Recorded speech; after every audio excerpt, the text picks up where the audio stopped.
Welcome everyone to this installment of the 2020 lecture series at the Frontier Culture Museum of Virginia. My name is Doretta Sobolewski and I'm the research coordinator here at the museum.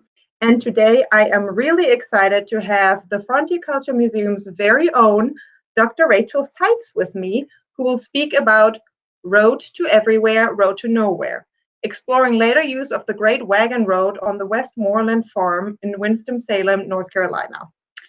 Before we get started, as always, I would like to thank Virginia Humanities for supporting this lecture series. With their help, we are able to bring interesting talks to you and anyone else who values learning and is interested in early American history and frontier culture. If you would like to support programs like the lecture series, please consider making a donation to the American Frontier Culture Foundation. To make a donation, please click the link in the comment section below, right below this podcast, right below this video, or go to our website at www.frontiermuseum.org. You can find the donate button in the lower left corner of our website. Thank you so much for considering a donation, and now it is my pleasure to introduce our speaker, Dr. Rachel Sites. Rachel studied archaeology at Mercyhurst College in Pennsylvania, specializing in funerary archaeology, and the University of Sheffield in England, focusing on prehistory and the economics of domestic architecture. She's excavated on 3 continents, with projects including prehistoric, classical, and historic periods. While at the Frontier Culture Museum, she has designed International Archaeology Day programming and is currently producing a museum podcast to be unveiled this month. So Rachel, thank you so much for being here with me, and I'm really interested in your topic. So to start us off, could you tell us a little more about yourself, what you do here at the museum, and how your academic background in archaeology connects to the work here at the Frontier Culture Museum? All right. Well, thank you for having me, Doretta. I'm really excited about this. So my background is definitely archaeology based, but as you introduced, I've done a lot of different time periods, a lot of different topics. So I don't really focus on one in particular. Now, my original topic was meant to be in my primary specialty, which is actually funerary archaeology, or the study of how burial customs change what we do with our dead.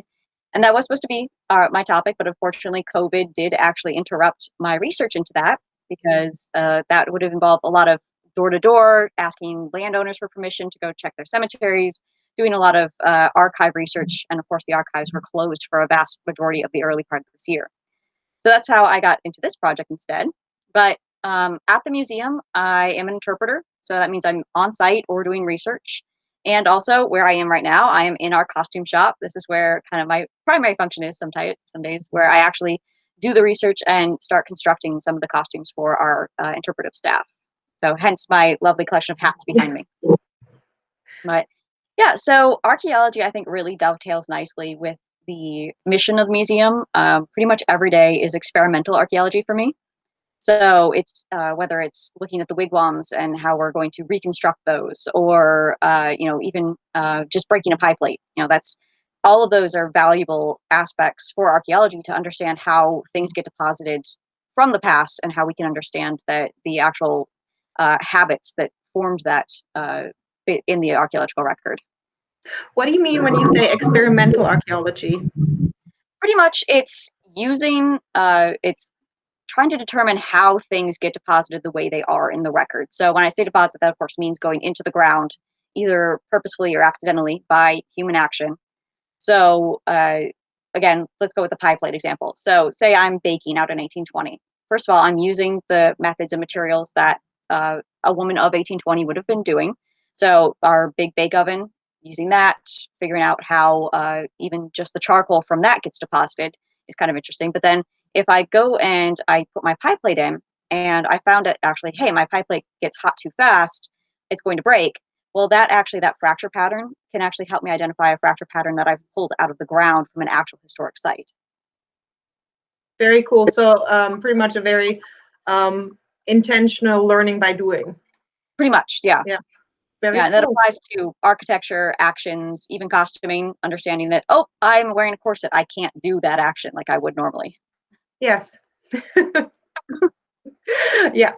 Awesome. Well, if you'd like to get started with your presentation, I'm sure I'm going to have a couple more questions throughout your talk. All right.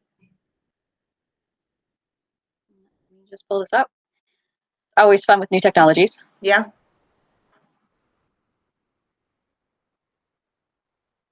All right. Just let me know when that's sharing. Yeah, I can see it perfectly. All righty. So, all right, as I said, this was not my original topic, but I am going to be talking about the later use of the wagon road, specifically on the Westmoreland farm in Winston-Salem, and I'll get into what that means a little bit later. But I was really excited about this project. This one kind of came out of nowhere. Early this year, I was approached by the current owners, and I got really, really excited because they had found some bottles actually that had been exposed along what they called an old roadbed. And of course, everyone knows how archaeologists are about trash. That bottles are very cool, especially intact bottles that they had found. So I did a little prelim digging into the history. I used a lot of the archives that are online. Forsyth County actually has a lot of their collection digitized. So I was able to go ahead and find that, hey, this actual property was part of the wagon road. This roadbed that they had found was actually a part of the Great Wagon Road going down into Winston-Salem. So that gave me my project. I needed to establish the timeline of the property, usually using period records or going through and tracing back deeds. I needed to establish the timeline of the Midden, and that was going to be the actual archaeology aspect of it. And then figure out, why did they dump on the wagon road? Because it's kind of a counterintuitive. We don't want to see trash on roads today. So why was there this massive dump of trash onto this road? But just to get us started, here's some history of the site itself. So it was actually part of the original Wachovia tract, which was also known as Dobbs Parish. And this is the land that was actually settled by the Moravians. So we're talking about Bethabara, Bethania, Salem. These are all of that mid 18th century settlements that the Moravians coming from Pennsylvania went and settled. So when I say Moravian, I mean a specific group of German immigrants that they were a religious sect in Germany, and actually they'd been persecuted from about the 17th century onward for their beliefs. They had outspoken criticism of the established church, which was definitely a no-no. They believed in faith, not forced attendance at church. That was actually the way to salvation. Again, shaking things up a little bit. And they also believed in pragmatism. So say you're sick, you don't go to church that day.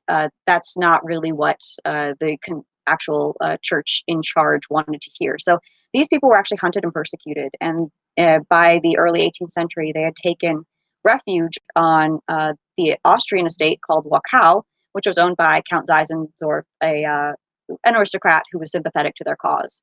So when they came over here and they bought this land, they named it Wachovia in honor of that estate of Wachau. But they had come over to Pennsylvania first, and they'd actually settled the towns of Bethlehem and Nazareth, so towns that are still in existence today. Those were settled about the 1740s, which is when we see a lot of waves of German immigrants coming over. They want to expand their ministry, so they decided to pack up. They sent a small exploration party under the auspices of Bishop Spangenberg. And that's actually a quote from when they got down there, that the land on which we are now encamped seems to me to have been reserved by the Lord for the brethren. That's another name for the Moravians. They called themselves the Unity of Brethren, or the Unitas Fratrum. So they come down and they like the land. They find it off the beaten path enough that they could live in harmony with themselves, but they also could minister to the settlers that were already down there, the few scattered settlers. So they actually buy a large plot of land, about 100,000 acres, from John Lord Carteret, who was Earl Granville. It's only about 35 cents an acre, so it's a appreciable amount of land for a relatively decent price at that time. And they come down and they actually build Bethabara first. So Bethabara, which is right under that dot, that is the first town that gets built at 1753. And that was planned as kind of a trade and religious center for what they considered ministering to Indians, the scattered German settlers, and enslaved Africans. They didn't discriminate as to who they were going to minister to. It was really looked with interest on the settlers that were already down there, because they were bringing trades with them. They were bringing people who could actually help build a community down there. They were bringing the doctors down there, things that they didn't have access to. In 1755, this area was legitimated by the colonial government.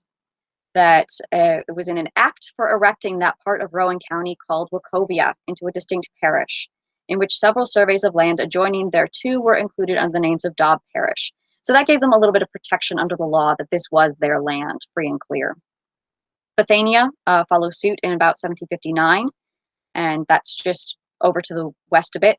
And then Salem, really the gem of the three cities, was started about 1766. And Salem was definitely the heart of the Moravian settlement. That was where home church Moravian, the home church of the Moravian Church, is still today. They built the Salem Academy very shortly into the 19th century. That was really the town that they wanted to build down here. So kind of left Bethabara and Bethania and a little bit in the lurch. They turn into more support communities. So Bethabara was, which is where the site that I'm actually examined is closest to, that was actually turned into just a farm with maybe one or two actual attendants on it. Bethania, even today, Bethania is one of the remaining. It's a Germanic linear type village still today that people do live in. It's a full-scale functioning town. But Bethabara is now a historic park, and you can go and visit. I highly recommend it. It's beautiful. They've reconstructed some of the buildings, like the Gemein House. They've put up the palisade fence, so you can see how the site was actually focused and how it was actually settled. So that's a lovely area. And then, of course, Salem today is Old Salem in the historic park, which is lovely to go to. But as we go forward, we did find out that that was actually the Great Wagon Road. And here is a map. This is the 1752 Fry Jefferson map.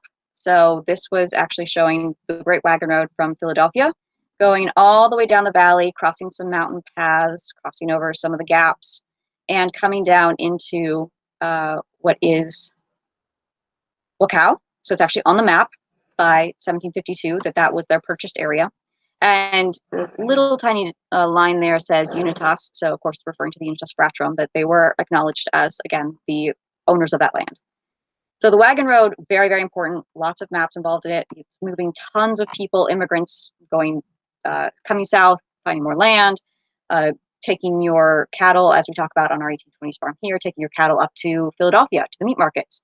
There's lots of back and forth movement, and this road becomes pretty much the backbone of the frontier and then the backcountry.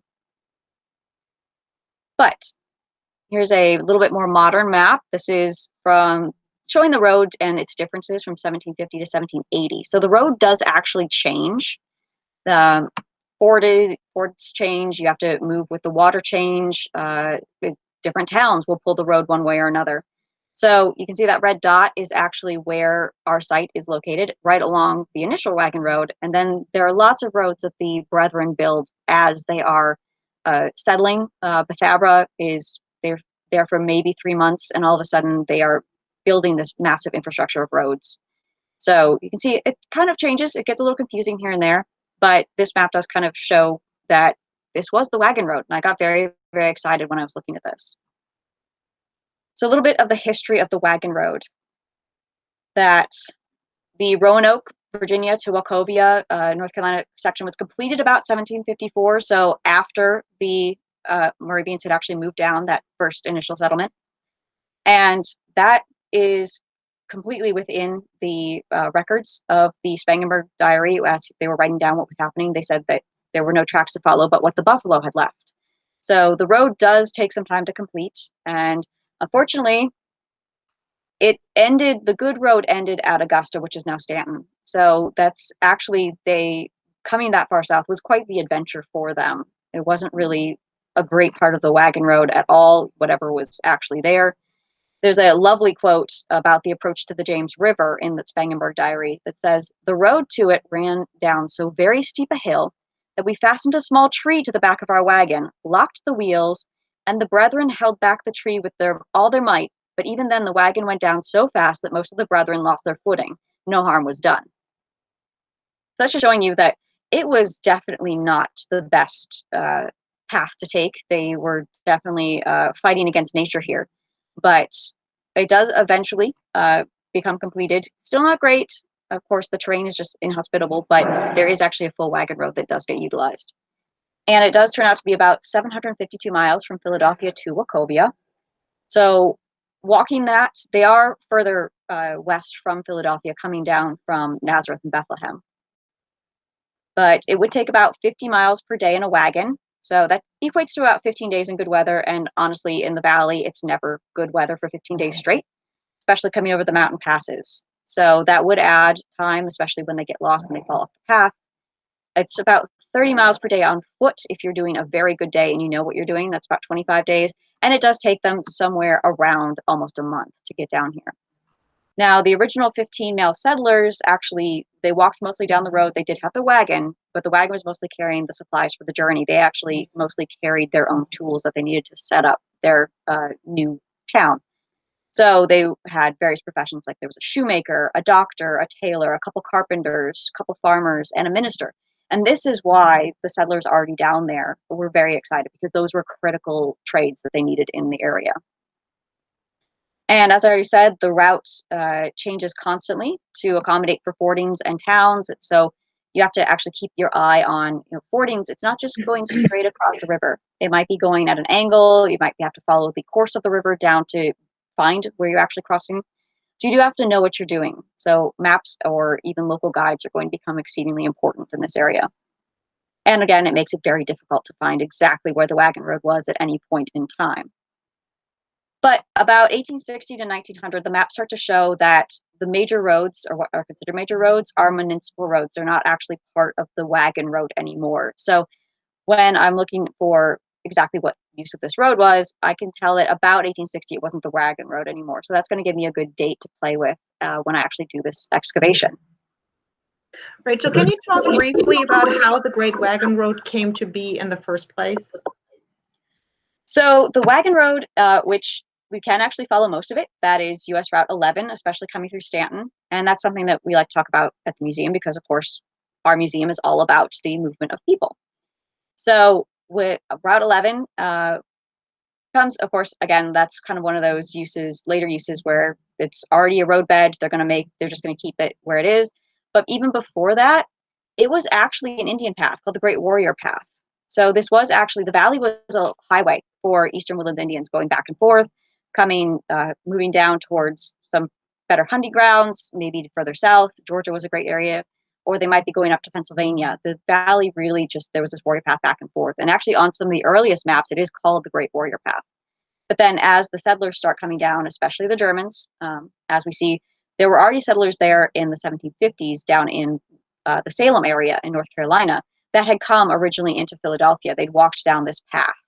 So it really just becomes a matter of more people needing more infrastructure. So they start actually creating this road.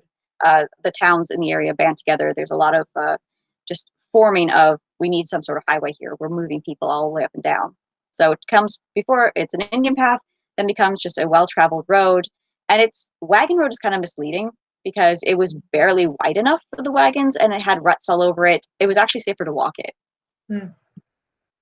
But back to the site history, I got really, really excited because a lot of people talk about this site, this specific house, that there was a lot of local lore about it. So that was actually proven incorrect because if you ask any realtor down there, if you ask any sort of neighbor in that vicinity, they will say positively, definitely, this house was built by the R.J. Reynolds Tobacco Company as an executive hunting lodge. That's not true, because R.J. Reynolds Jr. was actually building his immense summer house called Devotion over in the Blue Ridge pretty much at the same time that I found this house was in existence. And the Blue Ridge is where a lot of the Winston-Salem elite would summer. So also this was a farm. There's a lot of evidence for that they were doing farming, not the best place to do hunting. You don't want to have, fall into a rut or go through a plow mark and either fall over or have your horse get stumbled. So it was kind of interesting to kind of puncture that little bit of local lore. But I did find out exactly where this family was, who this family was. And so now we're going back into again, some of that immigration that we like to talk about here at the museum. So anyone who knows English history will immediately know these names. This family is the Westmoreland family. These are the Earls of Westmoreland, the Neville family. So starting way back into the 14th century, Ralph Neville, he was actually the first Earl of Westmoreland. He got that title in 1397. He was appointed by Richard II. And they maintain themselves. They are actually the barons of, I believe it's pronounced Raby or Raby. It's one of those Northern English words that has different meaning depending on where you're talking to. But you come down the line, there are many normal earls until the 6th Earl. So now we're into pretty much by the end of the 16th century. Poor Charles Neville, he was on the wrong side of a conflict. He actually supported the rising of the North in 1569. And that was the rising of the Northern Earls to actually support Mary, Queen of Scots, and put her back on the throne. So Elizabeth, of course, did not take kindly to that. She didn't like that idea in the slightest. So he is pretty much exiled, stripped of his title. It goes to a family member, and but the Neville line itself is removed from power, and he goes into France. Now, Charles actually dies childless, but his titles, or what's left of his titles and his wealth, is actually bequeathed to a nephew, and that's Thomas Edward, who they suddenly drop the Neville name. He just becomes Westmoreland as his last name to tie back in. He considers himself still the rightful heir to the earldom, so he calls himself Lord Westmoreland, and his son also takes that along. So now we're well into the 17th century, but then they sell the actual property of Raby Castle gets sold. And James Westmoreland, who, if you'll note on the different spelling there, he suddenly changes the way he's spelling the name, adds an E, and immigrates to Boston in 1652, and then makes his way down to Virginia. And that's where he actually stays. The family stays there for a good 3 generations. So typical English story of packing up. There's nothing left for them in England. They pack up, they leave, and they come to the New World. So we are now into the dawn of the 18th century, and they have been in Virginia. They've lived in Virginia somewhat more towards the Tidewater, not in the frontier. But then all of a sudden, John Thomas Fane Westmoreland packs up, heads to South Carolina. And unfortunately, 1781, he is beaten to death by Tories near Cowpens. So the family moves back to Virginia, and then they come down from Virginia at about not too far after that they actually, it's about 1786, that's right. They moved down to Surry County, North Carolina, and they actually start having about 1,200 acres. And that's not this property that we're talking about quite yet, but that's just the advent of getting the Westmorelands to North Carolina. And they did actually come down the wagon road, because of course that was the main way of getting down to North Carolina anyway. But that is, they are actually, we can tie the family that early on to coming down the wagon road. So that's tied in, brought up to, all right, now we know who the family is, where they're coming from. And it's actually John Westmoreland, Alexander's son, is the one who actually purchases this specific plot of land between about 1810 and 1820. They buy a lot of land. It's very difficult to tell exactly what they're talking about. And it is on the confluence of what is called Muddy Creek at the time.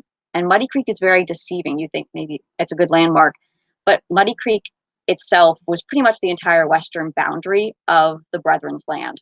So this part is actually now called Mill Creek and 5 Mile Branch. That's the confluence of these two bits of water, these two bodies of water.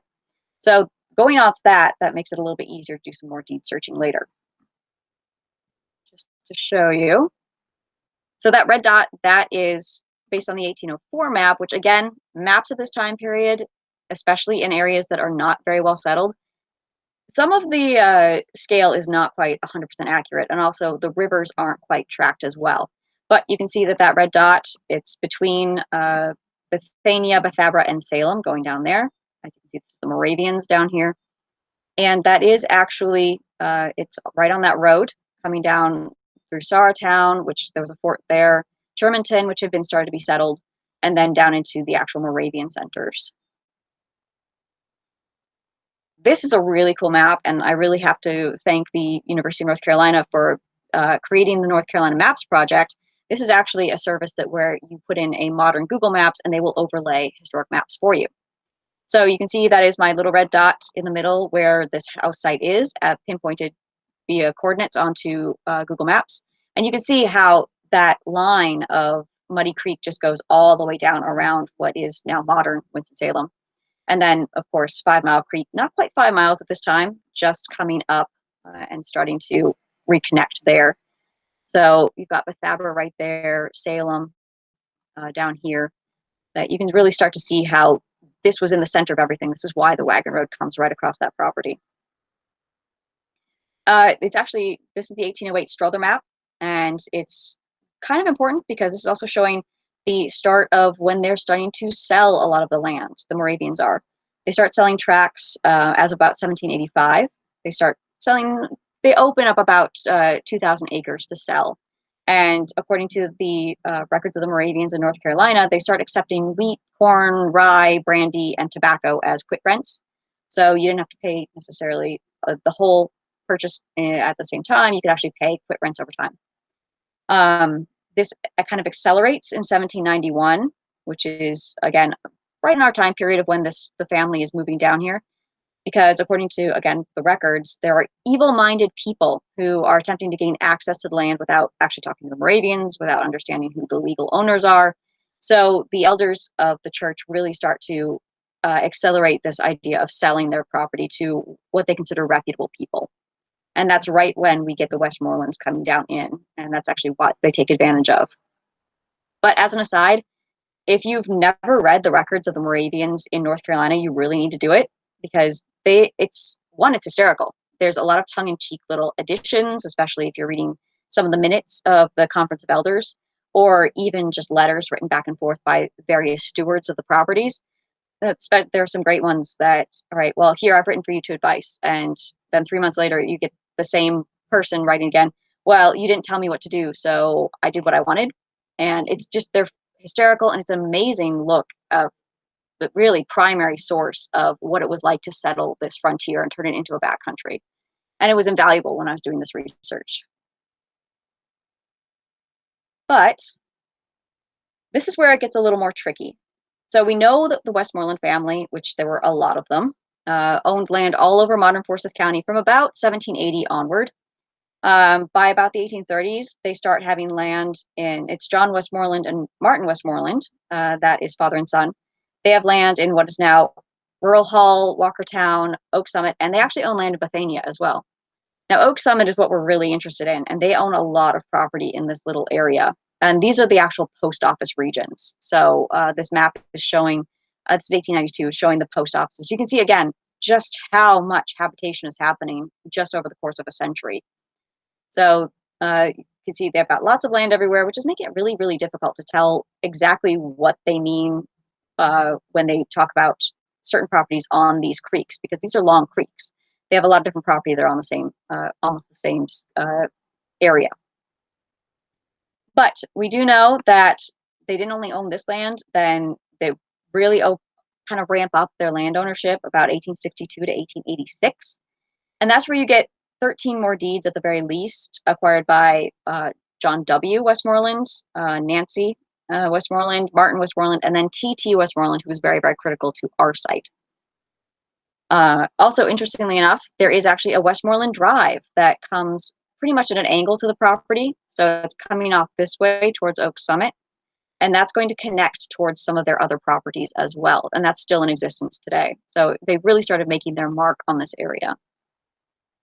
I said TT was kind of the critical one for this site. So here is Branson's business directory in 1896, and he is listed as a farmer in the Daisy Post Office region. So that's definitely this TT on this property at this time period that we're looking at. So the land, they've owned it from somewhere in the early 19th century, and they are definitely settled there by the end of the 19th century. And the house, however, the current house it's present on the plat map of 1926, which means that it was probably built prior to that.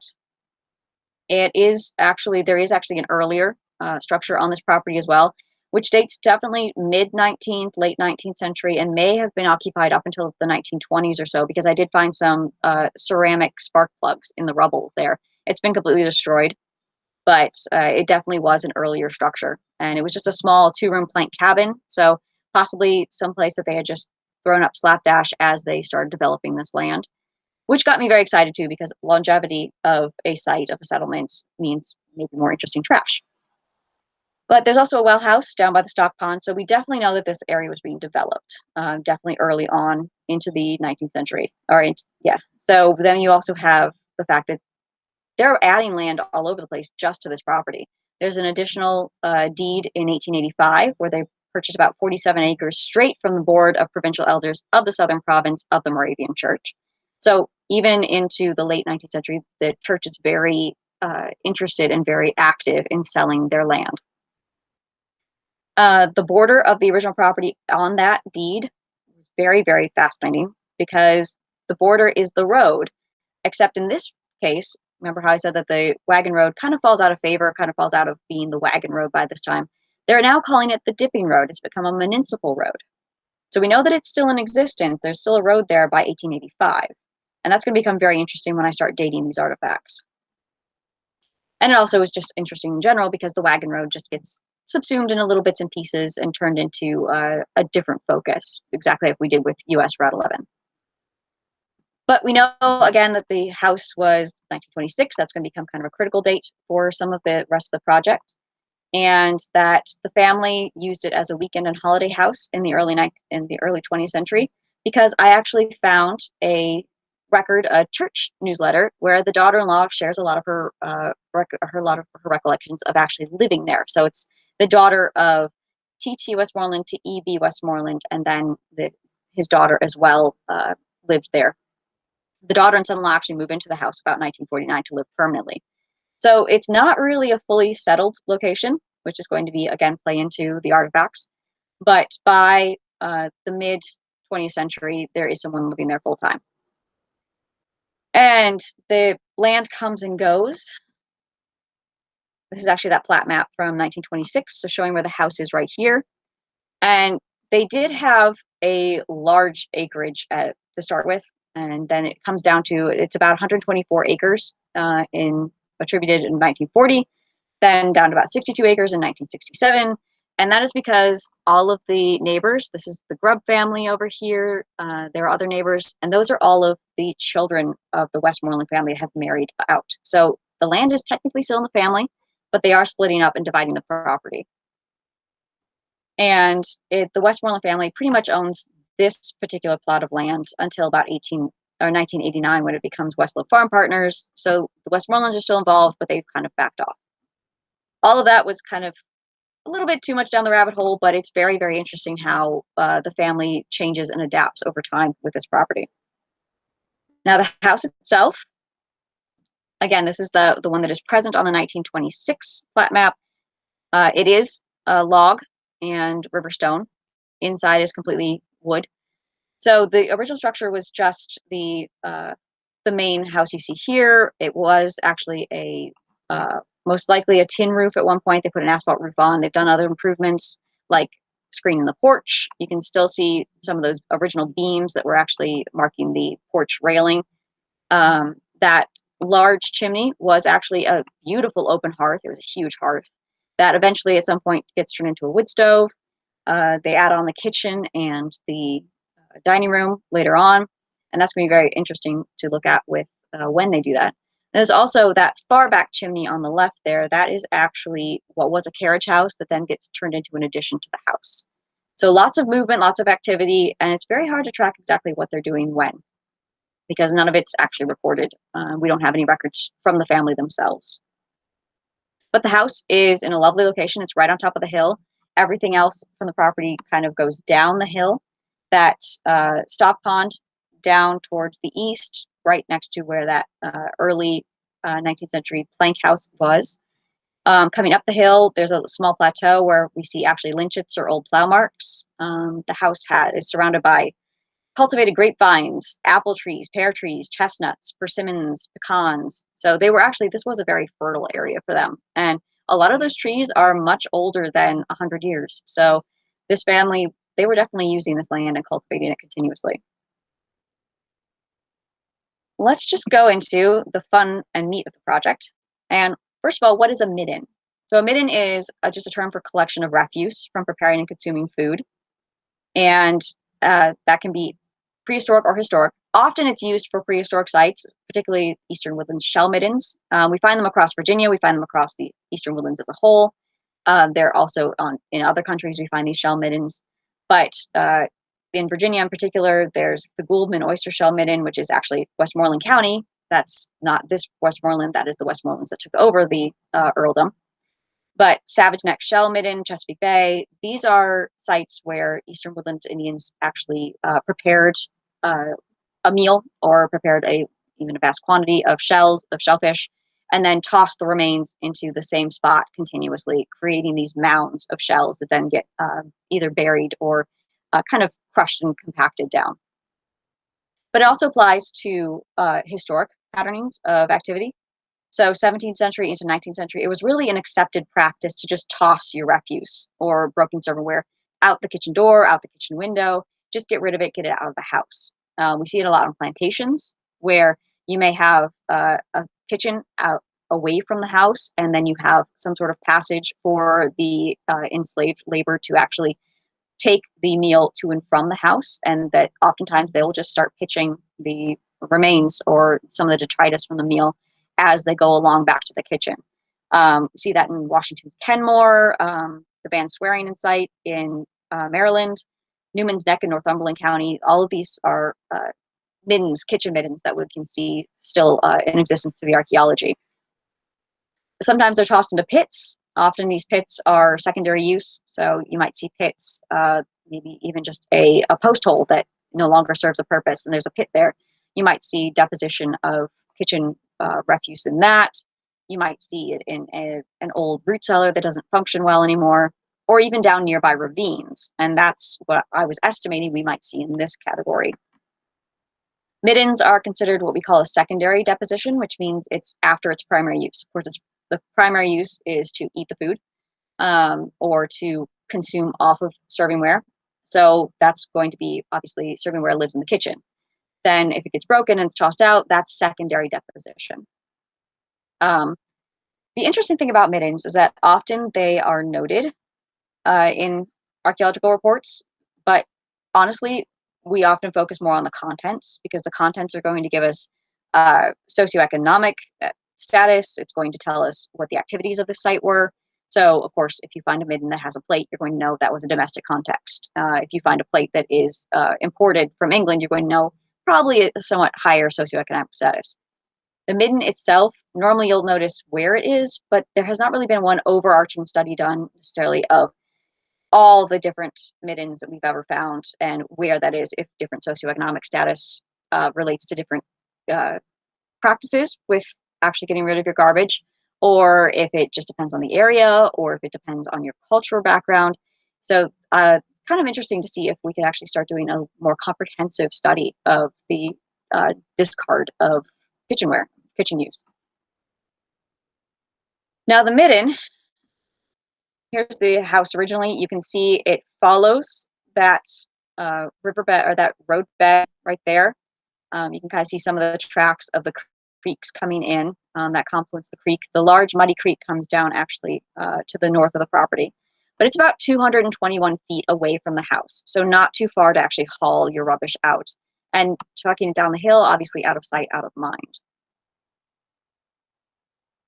So this is what the wagon road looked like today as you go past the house, go past the property. You see very nice wide flat section of the road with a lot of trees, so a lot of tree growth. And the tree growth actually was very indicative for me that the largest trees that were growing in the roadbed were probably at least 100 years old. So that means that no one was using this road from about 1920 onward. And we know that the dipping road existed by 1885, given that deed. So somewhere between 1885 and 1920, the road falls out of favor, falls out of use. So that's kind of giving me a little bit more of a range for my date of actually getting to this midden before I even see it. When we get to the midden, here's that lovely roadbed, and you can start to see, oh, we had a really blustery sort of spring, so it starts to actually show, oh, these are plastic rubbish bags. So that's really going to give me a later date. It's not the early 19th century date that I thought it might be. I was kind of hopeful it would be, but it might actually, it might be a really deep midden. At this point, I didn't know. And you can see on this, stratigraphy, or actually my levels of deposition, what was actually deposited when, was a nightmare on this site because this is a vertical slope. So what I ended up doing is kind of an arbitrary decision of making levels. So I ended up separating about 5 levels going down this hill. And my hypothesis was that the top and the bottom deposits would actually be some of the later deposits, because of course, as you chuck things down a hill, things are going to slide down already deposited remains, or they're going to stay on top of it. So we'll see if that bears out with some of the artifacts. You can see here quite nice preservation, even though this might be more modern glass, everything's fairly intact. For the artifacts themselves, just a range of some of the artifacts. And we have everything from some imported ware, that ducal ware, the crown ducal ware, bones. A lot of, they're definitely using this as a kitchen midden, getting rid of kitchen trash. Decorative items, cosmetic items, local items. That's actually Prince Albert tobacco produced by the R.J. Reynolds Company in the area. But what does this mean? So let's look at the actual artifacts themselves. We've got a comparison here of what artifacts were found, what types of artifacts were found where. And this is pretty much bearing out that hypothesis about the dating, that levels 1 and 2 were definitely later, because you start to see a lot more metal. And that's going to be because, of course, after World War II, we start seeing a lot more metal for non-perishable goods. Before, it was mostly going to be glass. So the more glass I had, probably the earlier deposition. And that did bear out at those middle levels. Those middle levels also were very, very deep, going back into the hill, again, indicating to me those were some of the first levels that were actually deposited. If we go down just by glass, again, what we'd expect to see of any sort of domestic sort of assemblage, that it's mostly going to be containers, jars and bottles.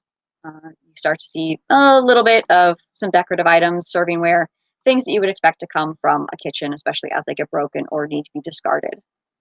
The fascinating thing about this was, even though this is in the woodlands, hasn't been touched for almost 100 years or so, this area, it was actually, most of those light bulbs were fully intact, nothing had broken. So light bulbs were intact, glass bottles were intact. It was really, really nice preservation. The metal, also very good preservation. Again, we're seeing storage containers, we're seeing tins, we're seeing the lids of glass jars. So things that actually would have, again, come from a domestic sort of assemblage. Well, what does this mean for dating? As we'd expect from the history that I found, it's going to be pretty much an average product date of into the early 50s. There is an heirloom piece that actually, that spoon dates to, the pattern dates to about 1910. That's when it was only produced. So they do have some heirloom pieces. And the way I did the dates is I took the average production date by taking the range of production of a specific type of item, a specific type of packaging. And then I found the average date in there. And then I actually weighted it by the number of that product. So we are getting somewhere around the time of that daughter of the last full-time Westmoreland taking control of the house, about 1949. There is a lot of deposition, not a lot, but some primary deposition in the early 40s as well, indicative again of her story of them using the house as a holiday house.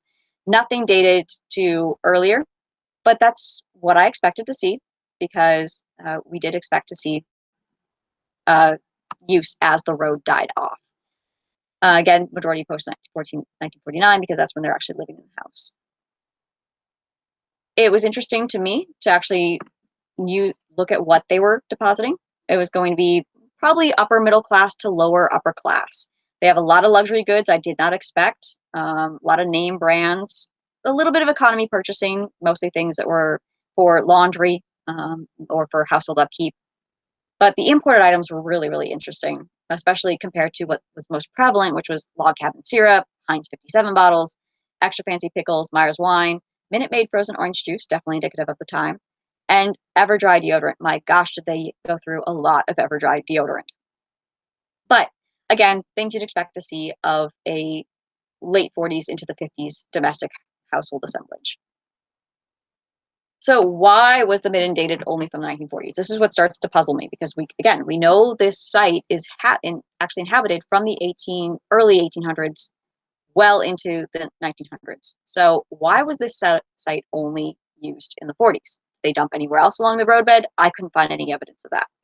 Walked the whole thing along the property. And we do have to remember that 1885, that wagon road had been repurposed and was still being used. So they're not going to dump along the roadbed necessarily anytime earlier than that road stops being used. You're not going to throw trash down if you know people can go past your house and realize that you're throwing trash at them.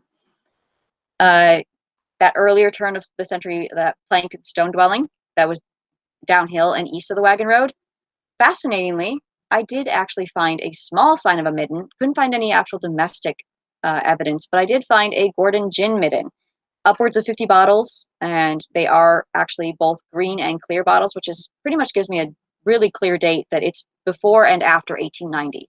1890 is when Gordon's gin starts using the clear bottles. So there's definitely habitation happening over there. So they're not going to walk up a hill and then some pretty much, that's almost a quarter of a mile, or if not longer, to dump on this site on the roadbed. So they're not going to be doing that beforehand. So somewhere on the other side of the property where they actually were living earlier is where that midden is, the earlier midden. I couldn't find any signs of it, but I was only doing test pits, and I didn't look down by the well house or by the pond because this was my target area. Again, not living there until 1926. So, but why were they using the wagon road itself as the dump? This is where we start to get into human behavior, and this is where it gets really kind of fascinating. First of all, the city-county boundary did not include this area, so there was no municipal trash pickup. If you look at the Sanborn fire insurance maps, it's not even, actually, the road doesn't even approach being part of the maps until well into almost the 70s. The notes from the Winston-Salem Directing Board from 1940-1949 indicate that they're going to start acquiring the Northern Territories as part of the city boundary, but again, that doesn't happen for quite some time. So no municipal trash pickup. The dump site was down the hill, so it was, again, out of sight, out of mind. The interesting thing was I didn't find any spoilable waste. So they were composting somewhere else. None of the sediments actually showed that they were just dumping any jars that may have had spoiled food or not. So they were composting elsewhere, and this was just washed containers that were being deposited over here. Very interesting pattern of behavior. Again, the road wasn't being used, so they may as well dump it over there. And interestingly enough, this is not the only location that has found trash on what was part of the wagon road. Judy Cohn is a local historian. She's actually done a lot of research, pretty much her life's work of research into finding the wagon road that went through Rural Hall to the north and east of this site. And she mentions that she's found a lot of garbage of all different periods dumped into the wagon road, or what the remains of the wagon road are. So it's not an unknown pattern of behavior. And also there was no concept of this appropriate trash disposal until the 1950s, 1970s. That's largely because, again, the aluminum tin cans, they were not actually used heavily until after the war. And then we start seeing this boom of, we can preserve things, we can do cheap goods, we can actually store our food.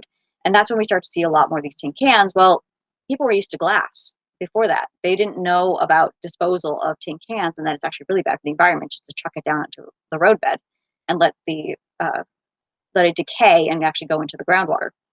So there's no understanding that this was not the best practice ever. So this was just, again, kitchen middens. It was still acceptable to just chuck trash away as long as it's out of your range of vision, as long as you are decreasing the chance of seeing some of your trash. It didn't matter where it ended up. So that, again, just a historical change in the way we view trash. And in archaeology, occasionally we just have to say, we just may never know. People do things randomly. It's obviously not, they aren't the only people in this area that do that, but we don't necessarily know why exactly they did it. The main question that I wanted to follow up with was, why do we care about this? This isn't our time period at the museum. This doesn't necessarily talk about the frontier as much as we would have liked, but it does tie in quite nicely because this is a later use of a forgotten element of history. The wagon road was so critical to so many people. And then to this family, even this family came down, and only a couple generations later, they're chucking trash down into the road that brought them down into the area. So it's very interesting how our perceptions change very, very quickly. especially using an element of history. And again, it's not an isolated incident. People are actually dumping trash all up and down the northern area of Winston-Salem into the Wagon Road. And this in particular was archaeologically fascinating to look at post-war consumerism. Again, they had imported liquors from Cuba, from Puerto Rico. They were getting cosmetics from Europe. There's even a stork club, a little memento stork club lipstick that was only handed out to patrons at the New York Stork Club and only to favored patrons. So obviously they're moving around, going back and forth. So again, not necessarily to the frontier, but interesting how this family makes it and actually becomes obviously somewhat settled and somewhat successful. They can take trips like that. And the fascinating thing, especially for me, is that it's a reminder that history is everywhere, and usually you find surprising twists and turns, because as I was doing this, found out that the current owners of this house and of this property are actually related to the Neville family. They're a direct descendant from Ralph Neville as well. So now it's back to the same family, and that they wanted to know more about their family as well, and that's what some of this activity and some of this excavation actually helped them do. So I'll leave you with a David McCullough quote, that the pull, the attraction of history is in our human nature. What makes us tick? Why do we do what we do? How much is luck the deciding factor? And I think that really sums up this project for me. That was great. Thank you so much, Rachel. Yeah, I think you gave us really great insight into historical records and historical land usage and changes in usage, and also how infrastructure changes. I mean, that was really fascinating. And I jotted down a couple of comments while you were talking, but you put them into your conclusion much better than I could ever have. But what really strikes me is how we have so different attitudes towards land usage even now. To some, it's just a place to dump trash, and to others, it's a place of significance and history as well. So it's a great reminder that where we live is a place in the past that has some form of memory as well. And it's not just a past that starts with the arrival of the European settlers, of course. It starts with American Indians before then as well. So that was really insightful. Thank you so much. Oh, yeah, my pleasure. It was definitely one of those guilty pleasure projects. Yeah. Yeah. So what questions do you have left about this particular project? I really want to see if I can find that older Midden. I mean, if TT Westmoreland, it was called his farm, I know he was living in that plank house. He had to have been throwing his trash somewhere. And again, looking at his behavior, comparing it to his later descendants would also be really fascinating too. See how he's disposing of it, if it's just family practice to dispose of it in a certain area. And I just also would like to know who was living with him. I mean, was he going through those over 50 gin bottles by himself? So it'd be really interesting just to follow up on that as well, because this is it was a massive plot of land originally, and the current owners have actually been kind of slowly consolidating this property. They just actually added 60 acres of the original property back onto this plot of land. So there's a lot more to explore down there. Mm. And just one more question while I have you here. And I just love, and you've done that in your presentation, but I'd love for you to just go back a little and tell us a little how you supplement your archaeological research with historical documents. How does that work? How do you go about informing your understanding of the past through these two different forms of research? So yeah, definitely the deeds were my major source of finding out who was using this when. So deeds, of course, honestly, they are historical records, but historical archaeology dovetails right into that. I mean, we constantly use those documents, the records of the brethren coming down. Those are all, technically they are historical records, but they're also archaeological because they are actual physical remains of the past. So it does kind of, historical archaeology is one of those weird disciplines. It kind of blurs the line between what's history, what's archaeology. But by going down and using those, it's all of archaeology is just human practice. And diaries are definitely one of the best things to ever look at human practice, because somebody's writing down what they're doing every day. The deeds are telling you how people are moving around, who's selling what, who's moving where. And especially in this case, because this was such a convoluted pass down of this site, using those deeds and saying, okay, well, this person's buying it here, this person's buying it here. And then, okay, well, this is dated to, the actual assemblage itself is dated to the 1940s. Who was living here when? Let me go back to the records. So it's really, it's going back and forth and just dovetailing nicely, that one's informed the other. Very interesting. Awesome. Anything that was just, I mean, there was a lot of surprising material in there. Anything that really stood out to you that really just blew you away? Honestly, the amount of Revlon products that this woman was using. She bought Revlon nail polish. She was buying everything Revlon, clean and clear. She was buying any sort of clarifying product. She was buying mass quantities of lipsticks, just tons of those little gold bullet lipsticks, just like you see in all of the old movies. And just she obviously cared much more about her appearance than he did, because he was getting like Sportsman aftershave, the cheapest bottom of the barrel aftershave. So it was very interesting that obviously, she must have technically what we call married down, because, she was a Westmoreland. So she was actually, part of this family that was, they were farmers, yes, but they were also property developers. So they were kind of movers and shakers. And then he had much plainer tastes than she did. So that was really what struck me the most, because it's just kind of this little snippet of, yeah, that's so relatable. Yeah, exactly. That was a wonderful presentation, Rachel. Thank you so much. If any of our viewers have any further questions about this topic, what is the best way for them to reach you? Honestly, a basic email address would be sites.rachel, so sites.rachel @yahoo.com, and I monitor that one pretty much continuously. So any questions I'd be happy to talk about. Or, hey, my original topic, if you have a cemetery on your property, please let me know. I'd love to look at that. Absolutely. We'll make sure that we include your email address in the comment section below this video as well. So thank you again, Rachel, and a big thank you to all of our viewers for watching this lecture. And I hope to see you again at the next installment of the lecture series 2020. Please stay safe, please stay healthy, and until then, bye-bye.